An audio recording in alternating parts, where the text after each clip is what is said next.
Some of you starting to find the sweet as well. So on the foot position, you're talking about dorsiflexing. To begin with, are you looking sort of like to sort of monkey grip, as it were, with your feet on the crest, and Yes. as your legs, you're switching to dorsiflexion?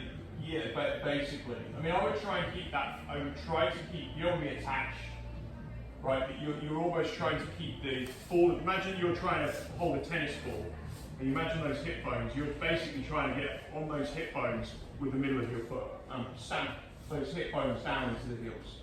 That, I think, is the most fundamental bit of this. And when we're first doing it with the guard closed, it's like we're trying to put the backs of our knees.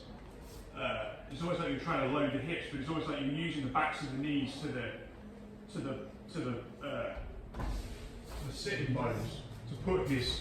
So this whole idea I want to give you is that whenever we're in the guard, I'm always trying to put him in passive insufficiency, where his sitting bones are being driven into his heels. So at the moment right now, that's the backs of my knees are doing this.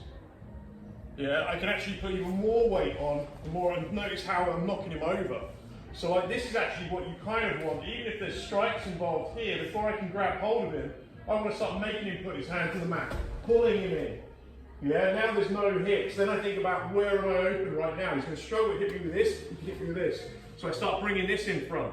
I'm thinking about head butts, I'm thinking about can he bite me? You know, we should be thinking about all these things. This is, you end up, you know, in a car park somewhere, this is the shit that's going to happen. It's going to be someone who doesn't know very much, and they're going to start trying to do really basic things like claw your eyes and stupid stuff. So again, it's back to shoulder control, back to getting, can I get this under his chin so he's not biting me? It's all these very basic things. But I'm loading him all of the time. I've got this idea that I want to put weight into his heels, into his feet basically. I'm gluing into the ground. So that's the concept all the time. So as I'm moving and I'm doing these movements, I don't want to do it where like I let Phil's hips get free. I don't want to make it a smooth movement, make it look smooth, but then I give away control of his hip. I'd rather it was a bit awkward and a bit slow, but I'm constantly trying to load and keep that weight in here. So he's trying to touch my head, he's trying to wrap my leg, whatever. You know, triangles I've got. It slows everything down when you keep the weight in their heels. They become sitting ducks. Versus he gets a little bit of, his ability to move his bum off his heels is kind of everything for him. So just don't give that up. That's the number one thing. And then if they typically start, just keep trying, which you want them to do, to keep trying to lock your leg as you're doing all of this, putting all the weight on. And he starts to stand. So, yeah, if I feel like, you know, it doesn't need to look pretty, I'm just kicking and retracting, pulling that leg in that he's trying to grab, kicking the other. Yeah. That always feels like the most vulnerable point. So where he's got to his feet, your feet are on his hips, but you feel like you're at a disadvantage. The more he increases this distance, the more vulnerable he is to being knocked sideways.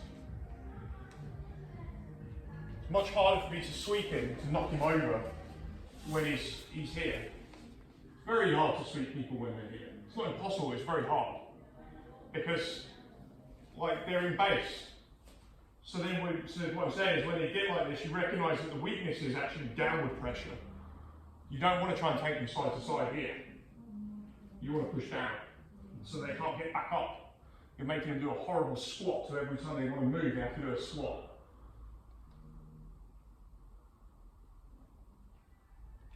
Or they've got to start collapsing to one to start building base. That's something Casey does, right? Is he uses this idea of the technical sound being on top a lot. Like he won't fight that. He'll start doing shit like this. Right? It's getting a little bit more out of the topic, but it's just the kind of, because of this sufficiency is horrible. Yeah, so like I can take the pressure off. This isn't necessarily ideal, but I can take the pressure off. And now Phil maybe comes to the sit-up sweep. And now, this is a very no energy way of opening the guard. It comes with some risks and confidence, but he's getting out of passive insufficiency.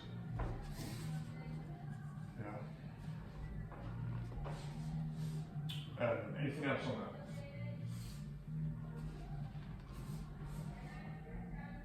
So the final one will be every time he grabs this. So he's